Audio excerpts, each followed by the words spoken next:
Olá, sejam todos muito bem-vindos a este canal. Que a graça, que a paz de Jesus Cristo estejam sobre você, estejam sobre a sua vida, seu lar, e que o Senhor use esse momento para trazer edificação, esperança, paz, alegria ao seu coração. Gostaríamos de fazer uma oração antes de iniciarmos a exposição da palavra de Deus. Senhor Deus, nosso amado Pai, nós te damos graças, nós te bendizemos. Tu tens cuidado de nós, tem preservado a nossa vida nesse mundo, tem dado a nós alento e ânimo para buscarmos objetivos nobres e tem certamente colocado em nossa vida pessoas, ó Deus, que têm servido como grandes e preciosas bênçãos da tua parte. Que o Senhor também, ó Pai, abençoe cada lar, cada família, cada irmão, cada pessoa, ó Pai, que tiver acesso a esta mensagem. Transforme vidas, converta corações, dê entendimento, renove a fé, ó Pai, de cada filho e filha tua, ó Deus, que estiver diante de Ti com piedade, com temor e com interesse de aprender um pouco mais, ó Pai, dos Teus propósitos, dos Teus desígnios revelados a nós. Que o Senhor, ó Deus, abençoe, portanto, a cada um de nós. Pedimos isso confiados em Ti, na força do Teu poder, na Tua misericórdia, na Tua bondade. E oramos em nome de Jesus. Amém.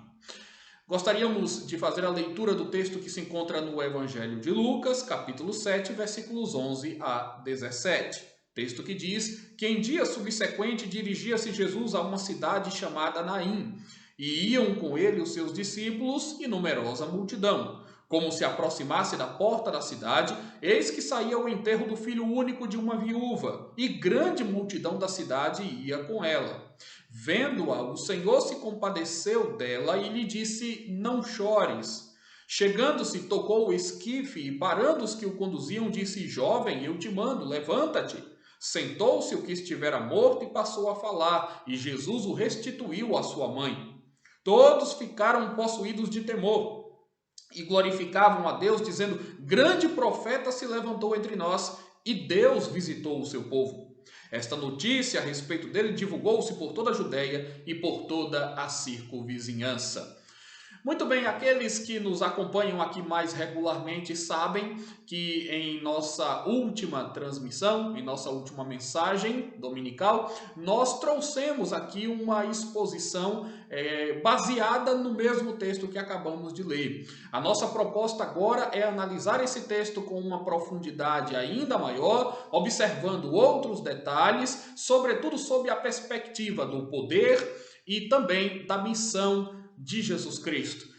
Jesus é todo-poderoso, é o todo-poderoso Filho de Deus, que veio a esse mundo cumprir uma missão. Este texto que nós acabamos de ler, revela-nos algo muito interessante nesse sentido. Vamos nos concentrar primeiro falando sobre o inigualável poder de Jesus Cristo. Porque isso certamente fortalece a nossa fé, porque isso certamente nos dá esperança de dias melhores, porque isto certamente vai trazer ao nosso coração a alegria e a paz que nós desejamos. É claro que nós poderíamos passar aqui muito tempo refletindo sobre o poder de Jesus Cristo, até mesmo porque o poder de Jesus se manifestou muitas vezes de uma forma muito marcante nas narrativas que nós temos. Podemos ler que Jesus andou por sobre as águas, ninguém jamais fez isso, exceto Pedro, e ainda assim com dificuldades e por alguns segundos, não é? Quando ele duvidou, logo se afundou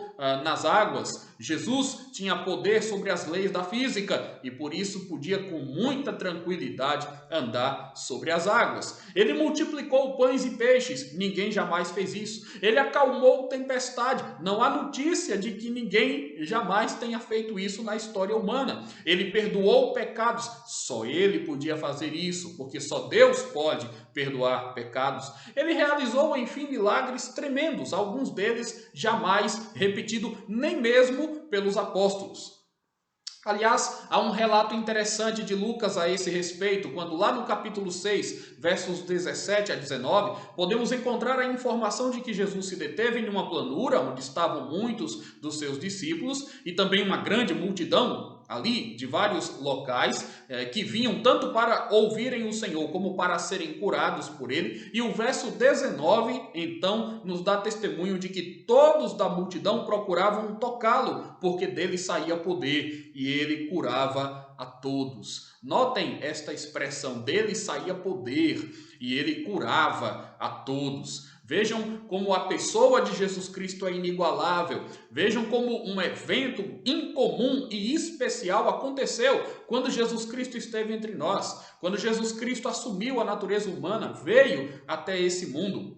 Na verdade, se você passar por algumas páginas da sua Bíblia adiante, vai perceber no capítulo 8 de Lucas que Jesus mesmo relata essa realidade, quando uma mulher que havia 12 anos vinha sofrendo de uma hemorragia violenta, que nenhum médico até então tinha conseguido curar, simplesmente vê aquela hemorragia estancar, pelo simples fato de que tocou as orlas das vestes de Jesus. O texto diz então que Cristo perguntou quem o tinha tocado, porque dele havia saído poder.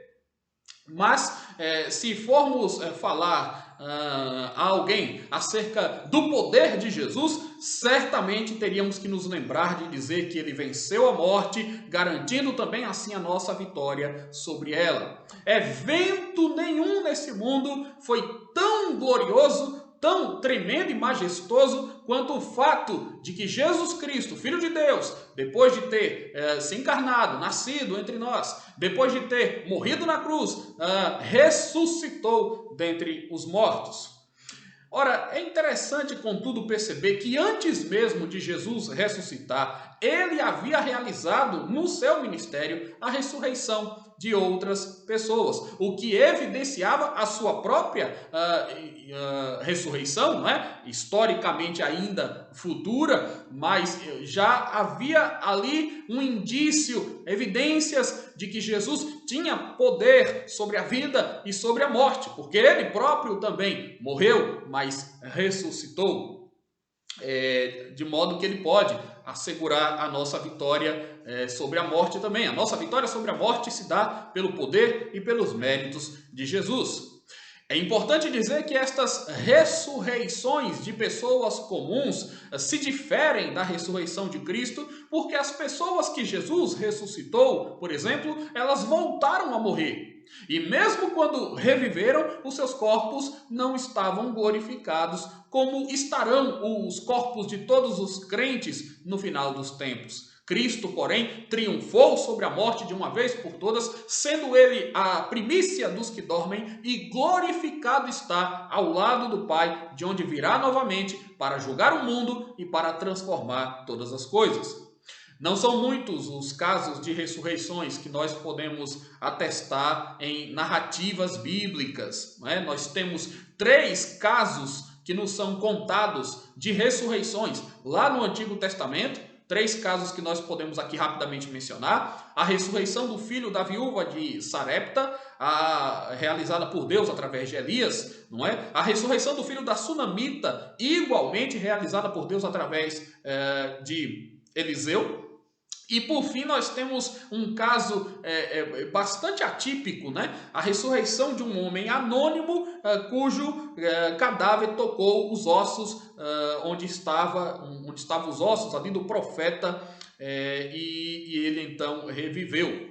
Quando nós nos voltamos para o Novo Testamento, nós vamos ver os casos em que Pedro realiza a ressurreição de Dorcas e Paulo realiza a ressurreição de Eutico, um jovem que adormeceu ouvindo um prolongado discurso do apóstolo lá em Troade.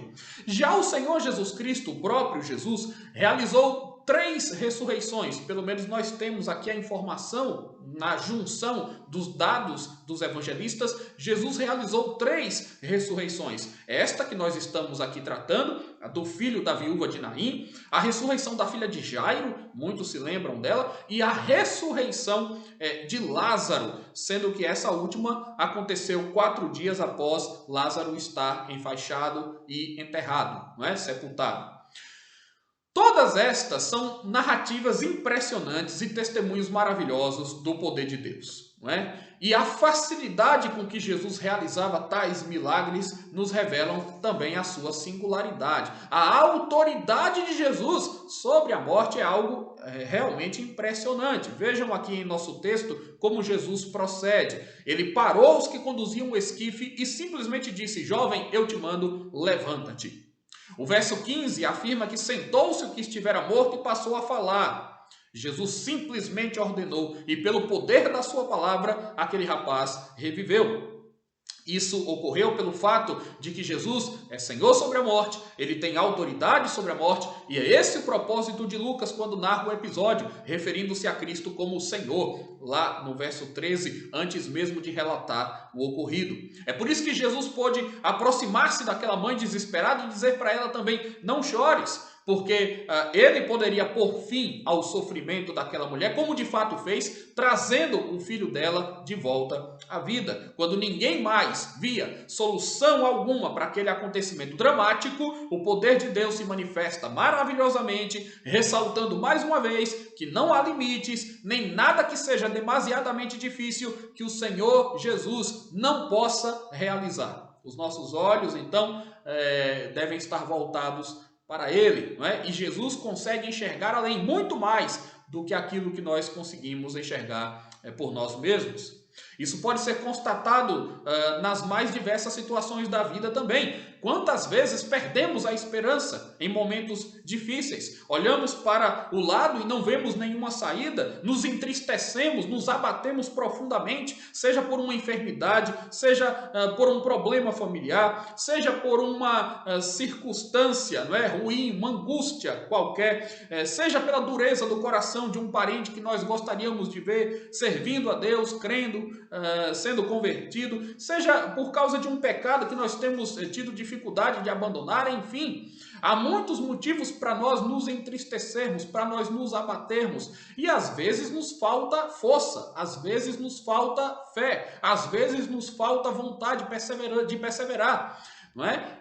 Então, diante disso, ou diante das lutas, é muito comum que nós nos enfraqueçamos, que nós esmoreçamos, porque as dificuldades se agigantam mesmo por vezes, nos surpreendem por vezes, se mostram muito mais fortes do que o que aparentemente nós poderíamos suportar. Isso é só uma sensação, porque nós não somos, não sobrevém a nós nenhum tipo de prova que nós não possamos suportar, não é? Mas a nossa fé às vezes vacila, nós somos tentados por Satanás, mas não podemos nos esquecer jamais de que Jesus, o Deus Todo-Poderoso, se coloca ao lado dos seus filhos, socorre os seus filhos, estende a mão aos seus filhos, enxuga as lágrimas dos seus filhos, consola, corrige, dirige os seus filhos. Na caminhada da vida, nós podemos contar com a presença, com a participação, com a direção do Senhor Jesus Cristo. Ele é inigualável no seu poder e ele está ao nosso lado. Então, ele diz para os seus discípulos que tenham bom ânimo, por exemplo, porque ele venceu o mundo, né? O Senhor Jesus venceu as tentações de Satanás. Ele é poderoso para nos socorrer em meio às tentações. Também quando nós pregamos o Evangelho, nós temos que saber que Jesus prometeu estar conosco todos os dias até a consumação dos séculos. Quando nós perdemos alguém querido ou quando nós nos vemos perto da morte, não podemos deixar de pensar que Cristo venceu a morte e que nós também a venceremos. Estamos falando do Deus Todo-Poderoso que está com cada um de nós. É a presença de Cristo em nossas vidas e o que Ele conquistou que de fato nos anima, nos consola e nos dá a certeza do triunfo. Jesus é a nossa esperança e Ele também é a nossa garantia de vida eterna.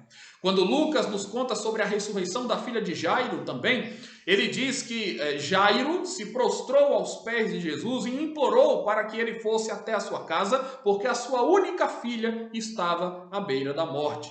Quando eles já se aproximavam do local, veio uma pessoa que se voltou para Jairo dizendo: tua filha está morta, não incomodes mais o mestre. A fala do indivíduo era como se ele estivesse dizendo: não há mais jeito. O que é compreensível diante da morte, né?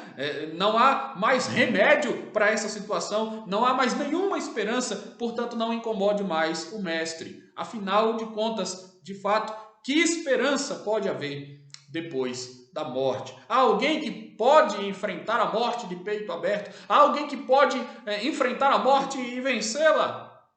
Novamente, quando tudo parecia ali perdido, eis que Jesus mostra, não é, que as pessoas podem ter esperança, que ele é vitorioso sobre a morte também. E ele diz para Jairo: não temas, crê somente e ela será salva. Posteriormente, nós somos informados que a menina ressuscitou de uma forma grandiosa. Quando Jesus vai à casa de Lázaro, depois que ele também morreu, saiu-lhe ao encontro as suas duas irmãs, uma após outra, e ambas disseram a mesma coisa: Senhor, se estiveras aqui, o meu irmão não teria morrido. Elas estavam lamentando o fato de que o Senhor não estava presente antes, ali, né, com elas, fisicamente, porque assim ele poderia, quem sabe, né, na percepção delas, ter evitado a morte de Lázaro, o que também deixa implícito que nos seus corações parecia já não haver esperança nenhuma de que alguma coisa pudesse ser feita àquela altura. Mas Jesus chama Lázaro para fora e ele sai do túmulo, ainda envolto pelas ataduras e com um lenço sobre o seu rosto. Que coisa extraordinária! Jesus simplesmente falava, e como ele tem o poder da vida, como a sua palavra tem um poder que nós nem sequer podemos dimensionar, pela palavra de Deus o mundo veio à existência. Deus tem o poder criativo, não é? Pela sua palavra, e pela sua palavra os mortos revivem. Pela sua palavra tudo se faz novo, pela sua palavra tudo pode ser corrigido, pode ser consertado. Pela sua palavra milagres podem acontecer. Jesus simplesmente falava e os mortos ouviam e obedeciam à sua voz. Portanto, Lázaro vem para fora. Lázaro ia. Lázaro saiu do seu sepulcro. Nós sabemos que o poder de Deus pode operar milagres grandiosos, desde que haja um propósito do Senhor nisso, é evidente. Deus pode interferir na ordem natural das coisas quando e como bem entender. Por isso nós podemos orar quando estivermos enfermos. Por isso nós podemos interceder por pessoas que estão em condições difíceis. Por isso nós podemos confiar em Deus mesmo em meio ao perigo, em meio à ameaça, em meio à tribulação. Se Deus tiver propósitos para serem realizados, não é? Através de grandes ações, até inexplicáveis, de um ponto de vista racional ou científico, porque Ele é Deus, Ele pode fazer as coisas que Ele bem entender, né? E ele transcende toda a matéria, toda a criação, o tempo e o espaço. Ele é o Deus transcendente, maior do que tudo que nós já conhecemos, ou podemos conhecer. Né? Muito maior do que nós podemos conceber com as nossas mentes tão finitas. Portanto, se houver propósitos nisto, o Senhor poderá sim realizar grandes milagres e nos ajudar em meio às muitas batalhas e difíceis batalhas que nós também travamos, em meio às tristezas, às dores na alma que nós também por vezes sentimos. Então esse fato que está aqui no texto nos mostra o quanto que Deus é poderoso, e o poder de Deus é amplamente mostrado nas Escrituras, inclusive sobre a vida daqueles que creem. O poder de Deus se manifesta na salvação das pessoas, na salvação de cada um de nós. Espiritualmente, a Bíblia diz que nós estávamos todos como este rapaz, filho da viúva. Espiritualmente, nós estávamos mortos em nossos delitos e pecados, e nessa condição nada podíamos fazer a fim de que nós revivêssemos e tivéssemos vida. É apenas pela iniciativa de Deus, refletida aqui pela iniciativa de Cristo, que um morto pode reviver. Por todas essas coisas, nós podemos dizer que o poder de Jesus traz esperança para nós. Jesus é inigualável em seu poder. Mas também nós podemos perceber que Jesus é inigualável na missão que ele executou. Jesus é inigualável em sua pessoa, em sua obra. Ora, vemos que ao descrever esse acontecimento em comum, Lucas o faz tratando a Cristo como o Senhor, como já verificamos aí no verso 13, em que diz que ao ver aquela viúva chorando, Jesus viu aquela viúva chorando a morte do seu filho, e aí o relato de Lucas o Senhor se compadeceu dela. De fato, Cristo é o Senhor. Ele é o Senhor sobre todas as coisas. Ele é o Senhor sobre vivos e mortos. Ele é o Senhor do universo. Ele é o Senhor da história e da glória. Ele é o Senhor da igreja e dos homens, bons e maus. Deus é o Senhor. Jesus é o Senhor. E essa é a proclamação do Evangelho. Nós devemos crer em Jesus e confessar a Jesus como Senhor e como Salvador. Lucas aqui o chama de Senhor para mostrar que Cristo tem autoridade até sobre a própria morte, né? Essa é a primeira grande alusão que o texto nos dá a respeito da missão de Jesus, da pessoa e da obra de Jesus. É uma alusão que aponta não apenas para o seu senhorio, mas também sobre a sua consequente vitória, né? E a vitória de todos os crentes sobre a morte. Evidentemente que Cristo morreu e ressuscitou, e ele assim sacramentou o seu senhorio sobre vivos e mortos, e conclama então os homens a reconhecerem isso. A maioria das pessoas querem ter Jesus apenas como uma espécie de salvador, porque não desejam ir para o inferno, mas são poucos os que estão dispostos a se curvar ante o seu senhorio, vivendo exatamente como ele deseja, como ele requer de nós. Acontece que Jesus não pode ser recebido em parte. Ou nós o temos como nosso único e suficiente Salvador, ou nós não o temos de maneira nenhuma também como Senhor e Salvador. Então, precisamos nos dobrar diante de Jesus, ouvir a voz de Jesus, temer o Senhor Jesus e seguir a Jesus, mesmo que isso implique provações, renúncias, dificuldades nesse mundo. Não podemos simplesmente nos acomodar com a ideia de não irmos para o inferno. Queremos Jesus como um Salvador para não penarmos pela eternidade. Não, nós queremos Jesus como nosso Salvador, como nosso Senhor, certamente como o nosso Pai Celestial, como aquele que caminha conosco pela estrada turbulenta da vida. E isso deve fazer com que nós frutifiquemos, andar na presença de Deus, ter Jesus ao nosso lado, crer de fato nele em nosso coração, deve ser algo notório, deve ser algo transformador para nós, algo impactante para nós.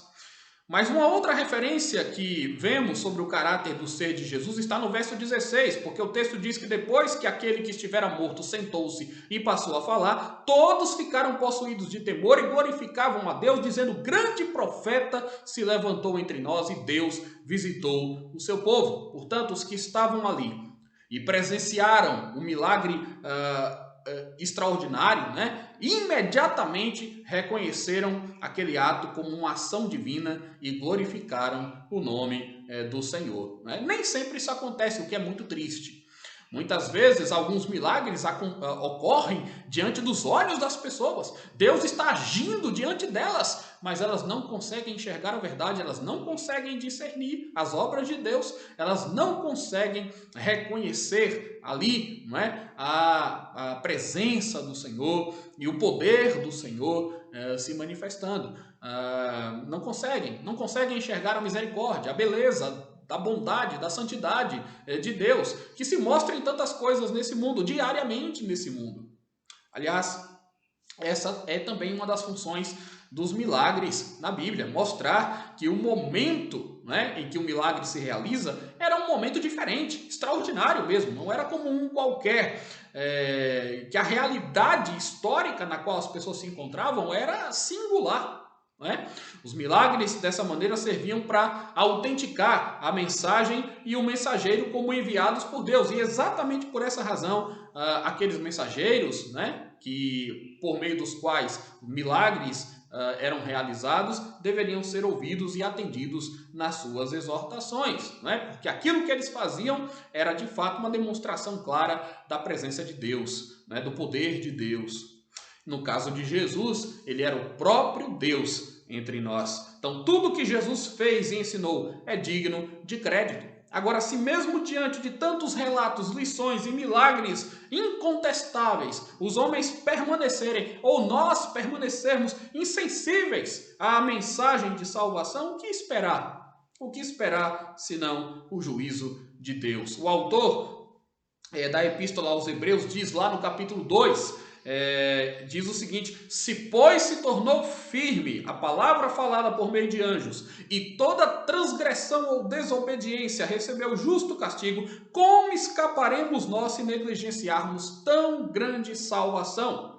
A qual, tendo sido inicialmente anunciada pelo Senhor, foi-nos depois confirmada pelos que a ouviram, dando Deus testemunho juntamente com eles por sinais, prodígios e vários milagres e por distribuições do Espírito Santo segundo o seu poder. A pergunta é essa: se pois se tornou firme a palavra falada por meio de anjos, e toda transgressão recebeu justo castigo, não é?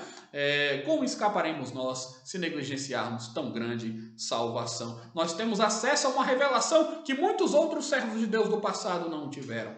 Nós temos as informações completas de todo o exercício do ministério de Jesus e do que ele fez por nós e do que ele fez pelas pessoas com quem ele se encontrava. Isso é muito significativo, isso é revelador para nós.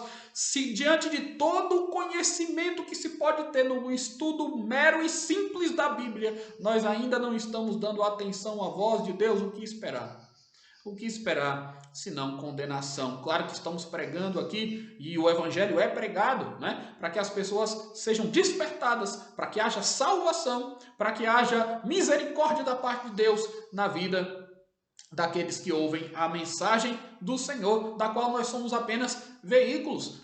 Como crentes, nós estamos propagando a mensagem de Deus com a esperança de que mortos ressuscitem, de que pessoas que não enxergam, cegos, pela cegueira espiritual do mal, do pecado, abram seus olhos, para que ouvidos que estão tapados pelo mundo, sufocados pelos outros interesses que fazem parte dessa vida, sejam, enfim, descontaminados, despoluídos, desobstruídos, e a mensagem tenha a aceitação, penetração no coração de cada um. A multidão entendeu isso, muito embora ainda não haviam percebido algo mais profundo, ou seja, que Jesus era o próprio Deus encarnado. Quando eles disseram Deus visitou o seu povo, disseram uma grande verdade: Deus visitou o seu povo mesmo, mas muito mais concretamente do que eles podiam imaginar naquele momento, porque eles estavam diante de Jesus, eles estavam diante do próprio Deus. O próprio nascimento de Jesus era o cumprimento de uma profecia. Uma profecia que dizia: eis que a virgem conceberá e dará à luz um filho, e ele será chamado Emanuel, que quer dizer Deus conosco. Deus realmente visitou o seu povo, e ele fez isso de forma plena e graciosa na pessoa de Jesus Cristo. De qualquer modo, a multidão ali, as pessoas presentes, reconheceram ao menos o caráter profético de Jesus. Nós sabemos que Cristo, além dos seus ofícios de sacerdote e rei, pelo qual Lucas o chama também de Senhor, ele é o grande profeta de Deus. Esse é o termo que é utilizado aqui. E é um termo correto. Claro que avaliá-lo apenas como um profeta é um grande equívoco, mas ele também era um grande profeta de Deus. Inclusive, esse equívoco de tornar Jesus um mero profeta, alguns faziam já nos seus dias. Há um episódio em que Jesus conversa com os seus discípulos e pergunta para eles quem o povo dizia ser o Filho do Homem. Os discípulos disseram que algumas pessoas confundiam Jesus com João Batista, outras o confundiam com Elias, Jeremias, alguns dos profetas, Mas a razão maior estava com Pedro. Pedro disse: tu és o Cristo, o Filho do Deus vivo. Então Jesus não é um mero profeta, não é um mero líder religioso, não. Jesus não é apenas um fundador de uma religião, um fundador do cristianismo. Alguns classificam Jesus dessa forma, Então muitos vão falar de Jesus como sendo um homem simples e comum, que teve algum tipo de notoriedade, uma inteligência acima da média, ou um homem bom que praticava o bem. Jesus é muito mais do que isso. Ele é o próprio Filho de Deus. né? O rei, profeta e sacerdote, o eterno sumo sacerdote que adentrou os céus e que intercede por nós. O único que pode realizar a mediação entre os homens e Deus. Aquele que vem para reconciliar o homem com Deus, para religar o homem a Deus. Aquele que vem para sacrificar-se em nosso favor, expiando os nossos pecados, para que nós pudéssemos ser perdoados. Isto sim pode caracterizar Jesus de uma forma um pouco mais abrangente, mais correta, não é? Mas é inegável que nós temos aqui, como grande profeta de Deus, uma das facetas práticas e importantes da missão que Jesus veio realizar. O próprio evangelista, no último capítulo do seu livro, relata que os discípulos de Emaús descreveram Jesus como um nazareno, que era varão profeta, poderoso em obras e palavras diante de Deus e de todo o povo. E um profeta é comprometido com a verdade. Jesus definiu a si mesmo como sendo o caminho, a verdade e a vida. Ele disse que ninguém vai ao Pai senão por ele. Várias vezes nas suas expressões Jesus falava para as multidões ou para as pessoas dizendo em verdade vos digo, porque tudo que Jesus dizia, absolutamente tudo que Jesus dizia era verdadeiro, era digno de crédito e digno de confiança. Ouça então com atenção tudo aquilo que Jesus diz. Não é? E ele fala conosco, os registros estão na própria palavra de Deus. Cristo, porém, era muito mais do que um profeta, então ele era o Filho de Deus. Esse milagre aqui acontecido era um grande sinal para que os fiéis crescem, porque assim como o Filho único daquela viúva ressurgiu, o Filho único de Deus haveria de ressurgir dos mortos, sendo ele a primícia dos que dormem. Não é? A ressurreição desse jovem era uma figura, não é, muito diminuta ainda da ressurreição maior de todas, né? A ressurreição de Jesus Cristo. Vejam então o que é que acontece nos versos 21 e 22. Naquela mesma hora, diz aqui, caminhando um pouco mais na nossa análise, curou Jesus muitos de moléstias e flagelos e de espíritos malignos e deu vista a muitos cegos. Então Jesus lhes respondeu, ide e anunciai a João que vistes e ouvistes, os cegos veem, os coxos andam, os leprosos são purificados, os surdos ouvem, os mortos são ressuscitados e aos pobres anuncia-lhes o evangelho. Então nós temos aqui vários sinais messiânicos que provavam a identidade de Jesus como Deus, como o Senhor, como o Messias Salvador. As curas, as ressurreições, como essa que o texto trata, a própria pregação do Evangelho, aos pobres, aos gentios, àqueles que estavam distantes de Deus. Talvez você até possa pensar, ora, não dá nem para comparar um milagre como o da ressurreição de alguém com a simples pregação do Evangelho, né? Mas a pregação do Evangelho é um sinal messiânico também, é algo extraordinário também, não é? É porque o que você precisa entender é que o maior milagre operado por Deus é a salvação de homens pecadores.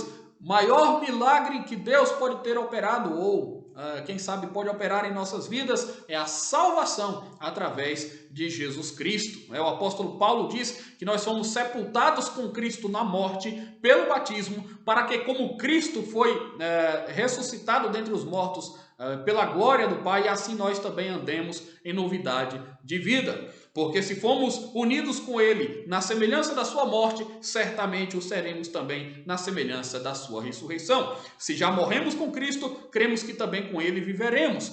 Quanto a ter morrido, de uma vez para sempre morreu para o pecado, mas quanto a viver, vive para Deus. Assim também vós, Paulo diz, considerai-vos mortos para o pecado, mas vivos para Deus em Cristo Jesus. A maior necessidade do homem é esta. A maior necessidade do homem não é física, por mais enfermidades que o seu corpo possa ter. A maior necessidade do homem não é emocional, por mais sofrimentos que ele venha a enfrentar. Não é psicológica e nem filosófica, por mais conflitos existenciais que se manifestem. A maior necessidade do homem é espiritual. E esta necessidade, que certamente é a maior de todas e que envolve todas as outras, só Deus pode suprir.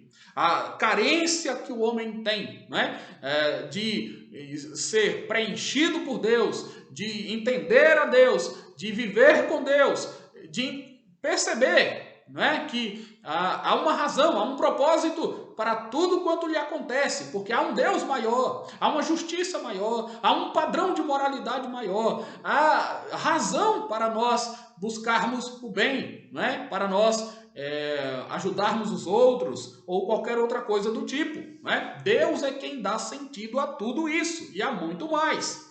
A maior necessidade do homem é espiritual e esta só pode ser suprida pela fé em Jesus, que se manifesta através do ouvir a palavra de Deus, através da simples pregação do Evangelho de Jesus Cristo. Não é? Por isso que a pregação do Evangelho é um sinal também da chegada de Jesus entre nós, é um sinal da misericórdia e da graça de Deus que é trazida para os homens. É este Evangelho simples que nos livra da escravidão, do pecado, que purifica as nossas almas, que cura a maior de todas as enfermidades que todos nós carregamos. É por isso que Jesus disse que os justos não precisam de médico, e sim os doentes. Ele diz: eu não vim chamar justos, e sim pecadores ao arrependimento.